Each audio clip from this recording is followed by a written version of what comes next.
In this video, we're going to look at how to insert a column in Excel, and I'll provide you with 3 ways that you can insert a new blank column. We're going to be using this table here that lists fruit and vegetables in column B and the quantity of these items for shop A in column C.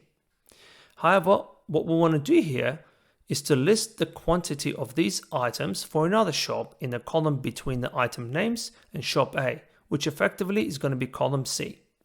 Therefore, what we're going to need to do here is to insert a new column in column C. So let's begin.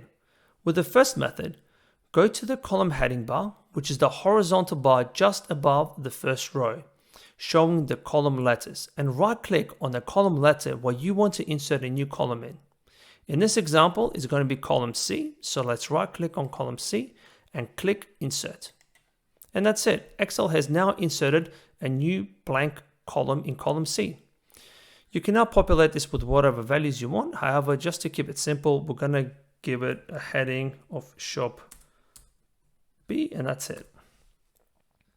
With the second method, right-click on any cell in the column where you want to insert a new column in.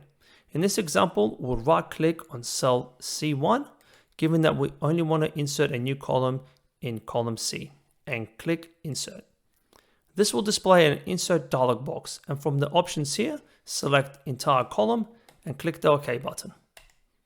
And that's it. Excel has now inserted another blank column in column C. Let's go ahead and just give it a heading of Shop C.